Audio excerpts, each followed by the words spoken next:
I've recently been making a few videos about how I really like Coco Coir, especially for growing microgreens.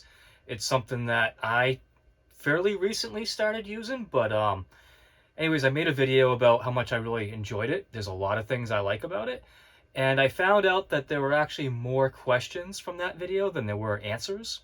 Um, so I figured, hey, I should probably come back around and make a follow-up video to that. While preparing for that video, I did something I don't normally do. I actually was jotting down notes and preparing, and next thing I knew, I had like 7 or 8 pages and decided I could make that into a short little book. And I actually uploaded that onto Amazon for the first time I've ever done something like that. You don't need to buy it. I'll put a link in the description anyways, but this video is basically going to cover that. It's only $2, but you don't need it. So while I basically read the book to you, I'm going to be breaking up or expanding a block of Coco Coir, and I'm either going to put that video directly behind me or I'll put it up here in one of these corners. So that block was a 5 kilogram block. For some reason, they always come in kilograms instead of pounds. And what I did is I took a skill saw and I cut it in half. And I only wanted half of it because it expands to quite a bit. And at the end of the video, I'll show you exactly how much you get from a piece that size, because I still have the piece that I cut in half of it, and I'll put it next to the other bin so you can get a full idea of just how much you can expect to get out of a block that size. Now, I'm not sure if the video of the Coco Coir expanding is going to be longer than this video or shorter, so we'll figure that out after, but I can tell you right now that it took 18 minutes.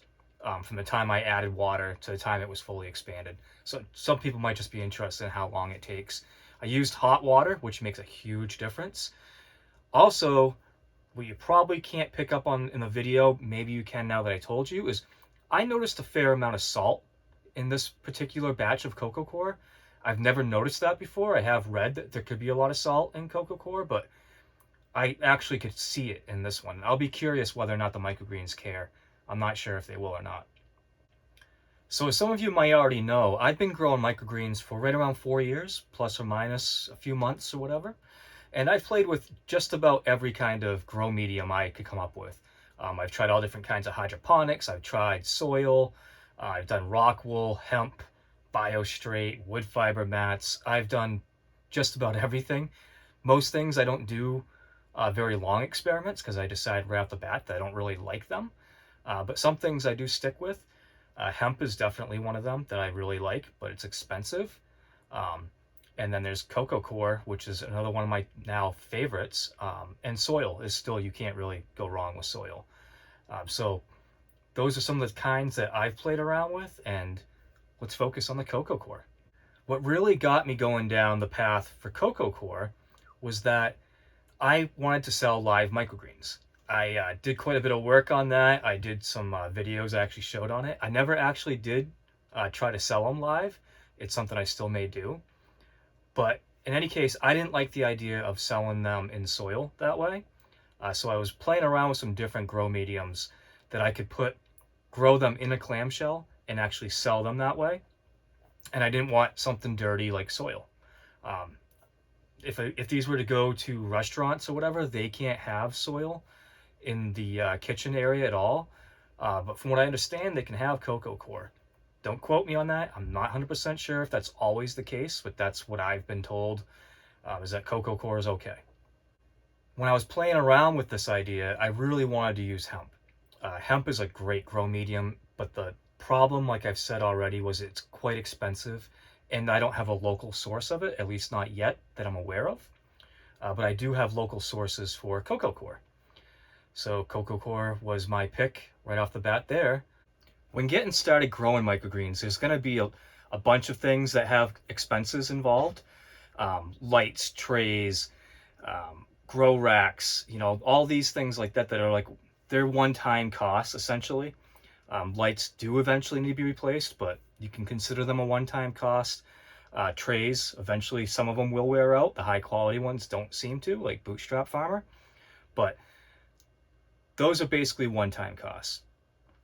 The two big things that are like consumables are going to be your soil and your seeds and your packaging.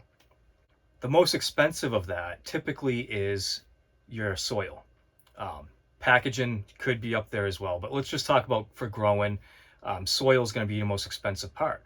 A lot of people think it's going to be the seeds, but unless you're growing a pretty expensive microgreen, it's not going to be the most expensive part of growing. It's going to be the soil. Now, when I'm growing with soil, I usually shoot for a maximum of $1 of cost per 10 by 20 tray. I put it in about 3/4 of an inch thick, 3/4 of an inch to an inch in the bottom of a 10-20 tray. I use all different size trays. The most popular one that I use, I think, is like a 2.5 inch deep, but I only fill it 3/4 of an inch to an inch, and that costs about $1. Now, hemp, on the other hand, which I've said many times, I really like that as a grow medium. It's about double the cost. I'm sure based on different quantities, you can buy it in rolls and you can get that cost down cheaper, but for the most part, anything that you're going to buy a lot of, you can get, less expensive. So whether that's soil, Coco Coir, hemp, but in general, I have found that it's about $2 a tray to grow on hemp mats. And for me, that was just too much to be double the cost of soil, which I really enjoy growing on soil. This is the category that Coco Coir really shines, is in cost. It's by far, for me, the least expensive grow medium that I've used. There are hydroponic methods that could be less expensive, especially if you're using like a screen and you're not growing with a grow medium at all. But in general, if you're using a grow medium, I have found Coco Coir to be the least expensive. Now, because I can buy it locally, I'm able to get that 5 kilogram block for right around $9. I have a discount at my local hydroponic store. It's about $11 if you don't have the discount. So it's extremely inexpensive. That one block expands to be like a large bag of Coco Coir. You can buy it already expanded if you want, but I find it's like half the price if you buy it in a block. I find I can get at least 25 trays to a 5 kilogram block. And if I paid $9 for that block, that comes out to about 36 cents per tray. So it's a third of the price of soil. Anyone that's been growing microgreens for very long understands that one of the biggest pitfalls is moisture. So you want to be able to make sure that your microgreens don't dry out, but you also got to make sure that they don't have too much water. So too much water retention is a major problem. You can really combat that with fans and really a lot of airflow, but you can also use soils or grow mediums that actually dry up quick. So some soils, for me, would only need to be watered like every other day. They really just do not dry up very much. Some of them are actually designed to hold moisture. Now that could seem like a great thing, but it can be a problem because if you hold that moisture for too long, especially on the surface of the grow medium, you're likely to get mold. So that's a major issue. For me, I find that Coco Coir, actually the surface of it dries up quite quickly, which is great. Once the microgreens have rooted into it, it's totally fine if the surface dries up, as long as you got, a nice damp Coco Coir underneath. So one of the categories that I really focus on when picking a grow medium is the high evaporation rate. And that's even true with soil. There's soils that can hold it way too much, and then there's soils that can dry up really quick, even comparable to Coco Coir. But Coco Coir is consistent. For me, it's pretty much the same every time. You can get batches that are more dense than others, more pith than fiber, and I actually do prefer that. But all in all, a high evaporation rate is important. Another reason that I really like Coco Coir for microgreens is that it's light and fluffy. When sourcing a soil, I really focus on a light and fluffy soil, as I was just talking about in the previous category about evaporation.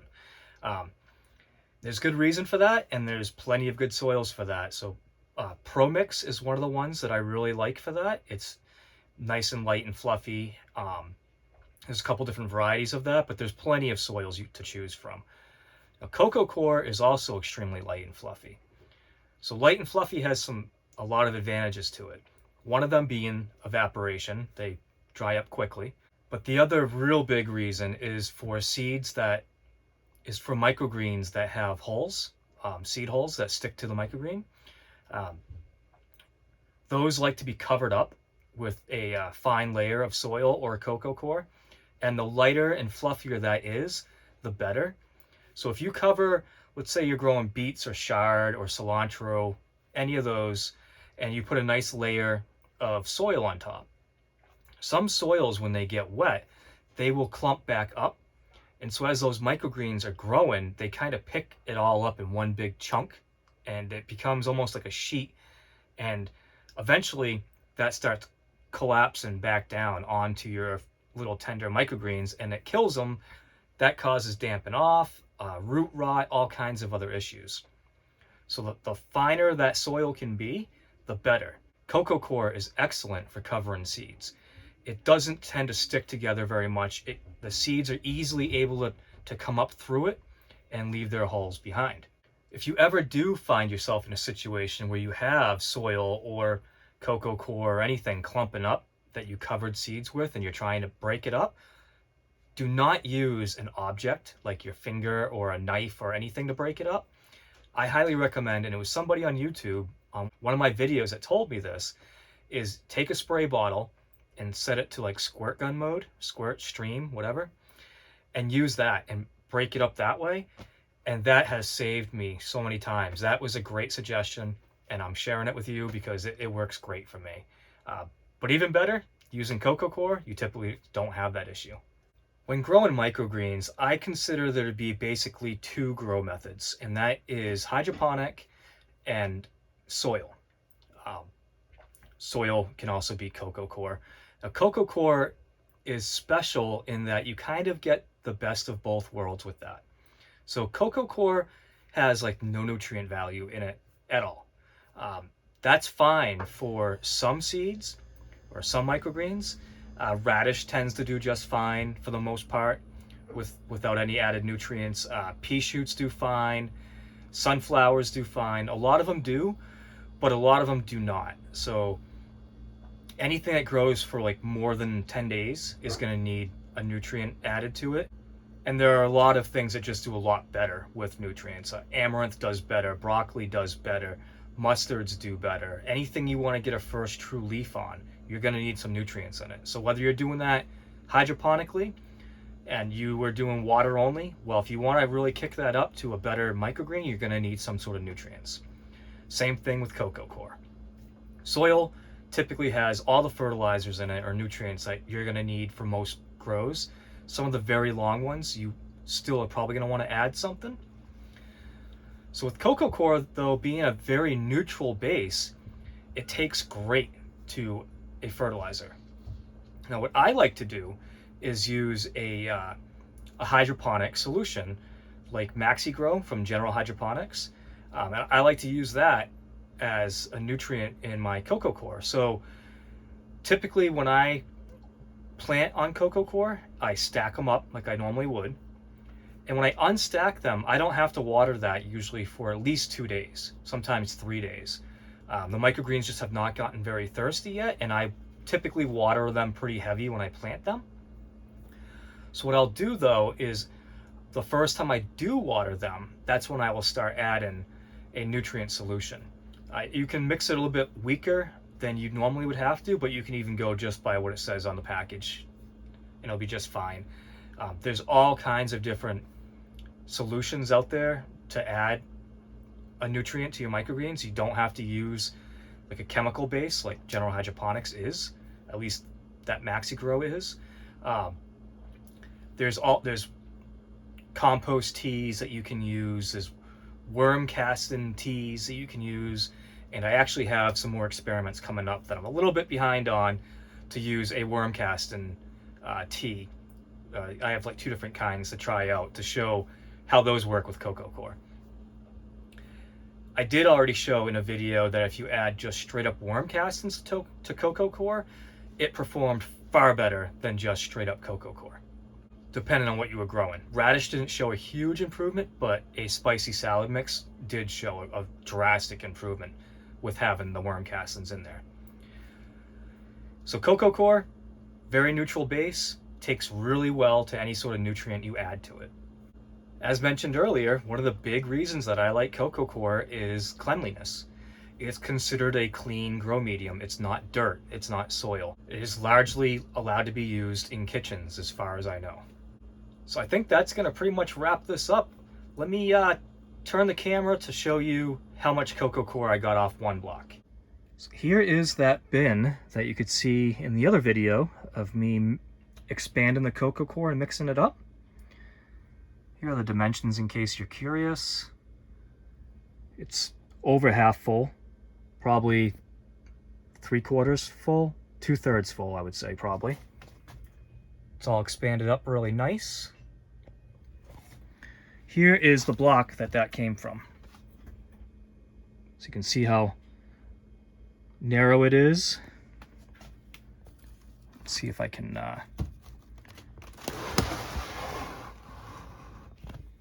here would be the other profile view of it. So it's safe to say you get probably 6 times, that's just a guess, 6 times the amount of Coco Coir out of it as you do from the size of the block. So expect it to expand quite a bit. I also find that I add what seems like too much water, and then I add more water, and then I add water again. It's just the way it seems to go. I hope this answered any questions that you might have around using Coco Coir for microgreens. It seems like it was a pretty intensive little video, and I hope you enjoyed it. Thanks for watching.